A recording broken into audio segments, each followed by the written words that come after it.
O desejado de todas as nações. Capítulo 76. Judas. A história de Judas apresenta o triste fim de uma vida que poderia ter sido honrada por Deus. Houvesse Judas morrido antes de sua última viagem a Jerusalém, e teria sido considerado digno de um lugar entre os 12, e cuja falta muito se faria sentir. A aversão que o tem acompanhado através dos séculos não teria existido não fossem os atributos revelados ao fim de sua história. Havia, porém, um desígnio em ser seu caráter exposto perante o mundo. Seria uma advertência para todos quantos, como ele, traíssem sagrados depósitos. Pouco antes da Páscoa, Judas renovara seu trato com os sacerdotes para entregar Jesus. Combinou-se então que o Salvador fosse aprisionado imediatamente no retiro aonde costumava ir para orar e meditar. Desde a festa em casa de Simão, tivera Judas oportunidade de refletir no ato que concordara praticar, mas seu propósito ficou imutável. Por 30 moedas de prata, o preço de um escravo, vendeu o Senhor da Glória para a ignomínia e a morte. Judas tinha naturalmente grande amor ao dinheiro, mas não fora sempre bastante corrupto para praticar um ato como esse. Alimentara um mau espírito de avareza até que se lhe tornara o motivo dominante na vida. O amor de Mamon sobrepujara o amor de Cristo. Tornando-se escravo de um vício, entregou-se a Satanás para ser impelido a toda a extensão do pecado. Judas unira-se aos discípulos quando as multidões seguiam a Cristo. Os ensinos do Salvador lhes tocavam o coração enquanto, suspensos de seus lábios, escutavam o que dizia na sinagoga, à margem do lago, sobre o monte. Judas via os doentes, os coxos, os cegos aglomerarem-se em torno de Jesus, vindos de aldeias e cidades. Via os moribundos que lhe punham aos pés. Testemunhava as poderosas obras do Salvador na cura dos enfermos, na expulsão de demônios, na ressurreição de mortos. Experimentava em si mesmo o testemunho do poder de Cristo. Reconhecia serem seus ensinos superiores a tudo quanto ouvira anteriormente. Amava o grande mestre e anelava estar com ele. Tivera desejo de ser transformado no caráter e na vida, e esperava experimentar isso mediante sua ligação com Jesus. O Salvador não repelira Judas. Dera-lhe lugar entre os 12. Confiou-lhe a obra de evangelista. Dotou-o de poder para curar os doentes e expulsar os demônios. Mas Judas não chegou ao ponto de render-se inteiramente a Cristo. Não renunciou às suas ambições terrenas, nem a seu amor ao dinheiro. Ao passo que aceitava a posição de ministro de Cristo, não se colocou no divino molde. Achava que podia reter seus próprios juízos e opiniões e cultivou as disposições de criticar e acusar. Judas era altamente considerado pelos discípulos e exercia sobre eles grande influência. Tinha em elevada estima as próprias aptidões e considerava seus irmãos como muito inferiores a si no discernimento e na capacidade. Não viam suas oportunidades, pensava, nem se aproveitavam das circunstâncias. A igreja nunca prosperaria tendo como guias homens de vistas assim curtas. Pedro era impetuoso, agia sem consideração. João, que entesourava as verdades caídas dos lábios de Cristo, era olhado por Judas como um fraco financista. Mateus, cujo preparo lhe ensinara a ser exato em tudo, era tão meticuloso em questões de honestidade e estava sempre pensando nas palavras de Cristo, absorvendo-se com elas por tal forma que, segundo o juízo de Judas, não era de confiar que fosse capaz de agir com argúcia e vasto alcance nos negócios. Assim passava Judas em revista todos os discípulos e lisonjeava-se de que a igreja se veria muitas vezes em perplexidades e apuros, não fora sua habilidade como administrador. considerava-se o capaz, o inexcedível. Era, em sua própria estima, uma honra para a causa e, como tal, se apresentava sempre. Judas estava cego para a fraqueza de seu caráter e Cristo o colocou onde pudesse ter oportunidade de ver e corrigir isso. Como tesoureiro dos discípulos, era chamado a providenciar quanto às pequeninas necessidades do grupozinho e a suprir as faltas dos pobres. Quando no cenáculo Jesus lhe disse: "O que fazes, falo depressa", pensaram os discípulos que ele lhe pedira que comprasse o que era preciso para a festa ou que desse qualquer coisa aos pobres.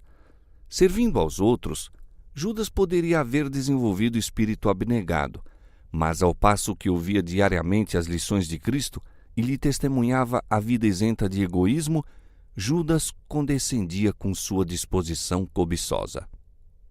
As pequenas quantias que lhe chegavam às mãos eram uma tentação contínua.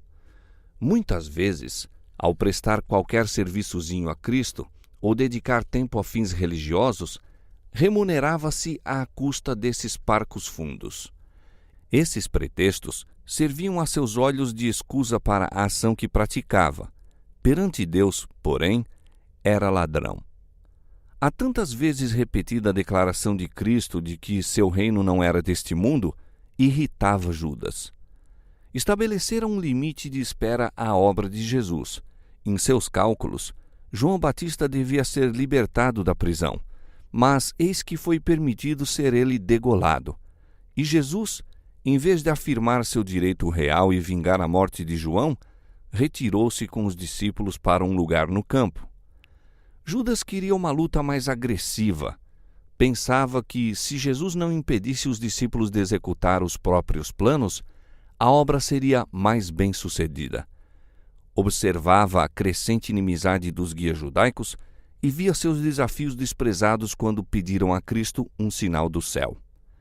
Abriu-se-lhe o coração à incredulidade e o inimigo forneceu pensamentos de dúvida e rebelião. Por que Jesus se demorava tanto em coisas desanimadoras? Por que predizia provas e perseguições para si mesmo e para os discípulos? A perspectiva de um lugar de honra levara Judas a desposar a causa de Cristo. Viriam suas esperanças a ser decepcionadas? Judas não chegara à conclusão de que Jesus não fosse o Filho de Deus, mas estava duvidando e procurando alguma explicação para suas poderosas obras. Não obstante os próprios ensinos do Salvador, Judas estava continuamente fomentando a ideia de que ele havia de governar como rei em Jerusalém. Na alimentação dos 5.000, procurou promover isso. Nessa ocasião, Judas ajudou na distribuição do alimento à multidão faminta. Teve oportunidade de ver o benefício que estava em seu poder fazer aos outros. Experimentou a satisfação que sempre acompanha o serviço para Deus. Auxiliou a levar a Jesus os enfermos dentre a multidão. Viu que alívio, que alegria e satisfação sobrevêm ao coração humano mediante o poder de curar do restaurador. Poderia ter compreendido os métodos de Cristo, mas cegavam nos seus desejos egoístas. Judas foi o primeiro a aproveitar-se do entusiasmo excitado pelo milagre dos pães. Foi ele que arquitetou o plano de apoderar-se de Cristo à força e fazê-lo rei. Altas eram suas esperanças, amarga sua decepção. O discurso de Cristo na sinagoga a respeito do pão da vida foi a crise na vida de Judas. Ouviu as palavras: "Se não comerdes a carne do Filho do Homem e não beberdes o seu sangue, não tereis vida em vós mesmos." Viu que Cristo oferecia bens espirituais em vez de terrenos. Julgava enxergar longe e pensou poder ver que Jesus não teria honras e não poderia conceder altas posições a seus seguidores. Decidiu não se unir a Cristo tão intimamente que não se pudesse retirar. Vigiaria, e assim fez. Daquele tempo em diante, exprimia dúvidas que confundiam os discípulos. Introduzia controvérsias e extraviados sentimentos empregando os argumentos apresentados pelos escribas e fariseus contra as reivindicações de Cristo. Todas as pequenas e grandes aflições e contrariedades, as dificuldades e aparentes obstáculos ao avançamento do Evangelho, Judas interpretava como testemunhos contra sua veracidade. Apresentava textos da Escritura que não tinham nenhuma ligação com as verdades que Cristo estava expondo. Essas passagens, separadas de seu contexto, deixavam os discípulos perplexos, acrescentando o desânimo que os assaltava de contínuo. Todavia, tudo isso era feito por Judas de maneira a parecer que era consciencioso. E ao passo que os discípulos estavam em busca de provas que confirmassem as palavras do grande mestre, Judas, quase imperceptivelmente, os queria levar para outro rumo. Assim, de modo muito religioso e aparentemente sábio, estava apresentando as coisas sob aspecto diverso daquele em que Cristo as expusera e emprestando às suas palavras um sentido que ele não lhes dera. Suas sugestões estavam sempre excitando desejos ambiciosos de vantagens temporais, desviando assim os discípulos dos importantes assuntos que deveriam ter considerado. A dissensão quanto a qual deles devia ser o maior era geralmente excitada por Judas. Quando Jesus apresentou ao jovem rico as condições do discipulado, Judas ficou desgostoso. Pensou que se cometera um erro. Se homens como esse rico príncipe se unissem aos crentes, ajudariam a manter a causa de Cristo. Se ao menos ele, Judas, fosse admitido como conselheiro, pensava, poderia sugerir muitos planos para a prosperidade da pequenina igreja. Seus princípios e métodos haviam de diferir em tanto dos de Cristo, mas, nessas coisas, se julgava mais sábio do que Jesus. Em tudo quanto Cristo dizia aos discípulos, havia qualquer coisa com a qual no coração Judas não concordava. Sob sua influência fazia rápidos progressos o fermento da deslealdade. Os discípulos não percebiam em tudo isso o verdadeiro agente, mas Jesus via que Satanás estava comunicando a Judas os seus atributos e abrindo assim um conduto mediante o qual viria influenciar os outros discípulos. Isso declara Cristo 1 ano antes da traição. Não os escolhi a vós os 12? Disse ele. Um de vós é um diabo. Todavia, Judas não fazia oposição aberta, nem parecia duvidar das lições do Salvador. Não murmurou exteriormente até o tempo da festa em casa de Simão. Quando Maria ungiu os pés do Salvador, Judas manifestou sua disposição cobiçosa. Ante a reprovação de Jesus, o espírito pareceu tornar-se-lhe em fel. Orgulho ferido e desejo de vingança derribaram as barreiras e dominou a ganância com que por tanto tempo condescendera. Será essa a experiência de todo aquele que persistir em contemporizar com o pecado. Os elementos de depravação a que não se resiste ou que não são vencidos correspondem à tentação de Satanás e a alma é levada cativa à sua vontade. Mas Judas não estava de todo endurecido.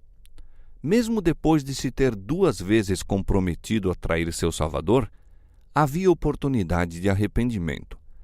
À ceia pascual, Jesus provou sua divindade ao revelar os desígnios do traidor. Incluiu ternamente a Judas no serviço prestado aos discípulos, mas o derradeiro apelo de amor foi desatendido. Então o caso de Judas ficou decidido e os pés que Jesus lavou saíram para ir fazer a obra do traidor.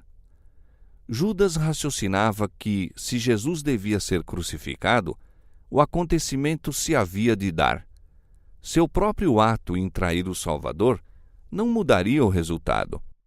Se Jesus não devia morrer, isso apenas o forçaria a se livrar a si mesmo. Fosse como fosse, Judas lucraria alguma coisa por sua traição. Julgava haver feito um inteligente negócio em trair seu Senhor. Judas não acreditava, entretanto, que Cristo se deixasse prender. Traindo-o, intentava dar-lhe uma lição. Pretendia desempenhar um papel que, daí em diante, tornaria o Salvador cuidadoso quanto a tratá-lo com o devido respeito. Mas Judas não sabia que estava entregando Cristo à morte. Quantas vezes, ao ensinar o Salvador por parábolas, não ficaram os escribas e fariseus arrebatados com suas vivas ilustrações? Quantas vezes proferiram a sentença contra si mesmos? Frequentemente, ao penetrar-lhes a verdade no coração, se encheram de cólera e pegaram em pedras para lhe atirarem. Mas, uma e outra vez, ele escapara. Já que se esquivara a tantas armadilhas, pensava Judas, não havia por certo de permitir agora ser aprisionado. Judas decidiu pôr a questão à prova. Se Jesus era na verdade o Messias, o povo por quem ele tanto fizera, reunir-se-lhe-ia em torno e o proclamaria rei. Isso viria a fixar muitos espíritos então na incerteza. Judas teria a honra de haver colocado o rei no trono de Davi, e esse ato lhe asseguraria a primeira posição depois de Cristo no novo reino. O falso discípulo representou seu papel em trair a Jesus. No horto, quando disse aos guias da turba, "O que eu beijar é esse, prendei-o", acreditava plenamente que Cristo escaparia das mãos deles. Então, se o censurarem, poderia dizer, "Não vos disse que o prendesseis?" Judas viu os aprisionadores de Cristo agindo sobre suas palavras, ligarem-no firmemente. Viu, com espanto, que o Salvador suportava que o levassem. Seguiu-o ansiosamente do horto ao julgamento perante os príncipes judaicos. A cada movimento, esperava que ele surpreendesse os inimigos, apresentando-se diante deles como Filho de Deus e reduzindo a nada todos os seus tramas e poder. Mas, à medida que passava hora após hora e Jesus se submetia a todos os maus tratos sobre ele acumulados, apoderou-se do traidor o terrível temor de que tivesse vendido seu mestre para a morte. Ao aproximar-se o julgamento do fim, não mais podia Judas suportar a tortura de sua consciência culpada. De súbito soou pela sala uma voz rouca que produziu em todos os corações um frêmito de terror. "Ele é inocente! Poupa-o, ó Caifás!" Viu-se então a alta figura de Judas comprimindo-se por entre a sobressaltada multidão. Tinha o rosto pálido e decomposto, e borbulhavam-lhe na fronte grandes gotas de suor. Precipitando-se para o trono do juízo, atirou perante o sumo sacerdote as moedas de prata, preço de sua traição ao seu senhor. Agarrando ansiosamente as vestes de Caifás, implorou-lhe que soltasse Jesus, declarando que ele nada fizera digno de morte. Caifás repeliu-o zangado, mas ficou confuso e não sabia que dizer. Revelara-se a perfídia dos sacerdotes. Era evidente que tinham subornado o discípulo para trair o mestre. "Pequei", gritou Judas, "traindo o sangue inocente." Mas o sumo sacerdote, readquirindo o domínio de si mesmo, respondeu desdenhosamente, "Que nos importa? Isso é contigo." Os sacerdotes tinham estado dispostos a fazer de Judas seu instrumento. Desprezaram-lhe, porém, a baixeza. Ao volver para eles com sua confissão, desdenharam-no. Judas lançou-se então aos pés de Jesus, reconhecendo-o como o Filho de Deus e suplicando-lhe que se livrasse a si mesmo. O Salvador não repreendeu o traidor. Sabia que Judas não se arrependera. Sua confissão era tirada à força de uma alma culpada por um terrível sentimento de condenação e expectativa de juízo, mas não sentia profundo e quebrantador pesar por haver traído o imaculado Filho de Deus e negado o Santo de Israel. Todavia, Jesus não proferiu nenhuma palavra de condenação. Olhou piedosamente para Judas, dizendo: para esta hora vim eu ao mundo. O murmúrio de surpresa passou pelo auditório. Viram com espanto a paciência de Cristo para com o traidor. Novamente os empolgou a convicção de que esse homem era mais que um mortal. Se era o Filho de Deus, porém, perguntavam, por que não se libertava das cadeias e triunfava sobre seus acusadores? Judas viu que suas súplicas eram em vão e precipitou-se da sala, exclamando: é tarde, é tarde! Sentiu que não poderia viver para ver Jesus crucificado e, em desespero, foi enforcar-se. Mais tarde, naquele mesmo dia, a caminho da sala de Pilatos para o Calvário, houve uma interrupção nos gritos e zombaria da turba ímpia que levava Jesus ao lugar da crucifixão. Ao passarem por local retirado, viram ao pé de uma árvore sem vida o corpo de Judas. Era uma cena horripilante. Seu peso rompera a corda em que se pendurara a árvore. Ao cair, rebentara-se-lhe terrivelmente o corpo e cães o estavam agora devorando. Seus restos foram imediatamente enterrados e ocultos às vistas. Houve, porém, menos escárnios entre a turba e muitos rostos pálidos revelavam os pensamentos interiores. A retribuição parecia visitar já os que eram culpados do sangue de Jesus.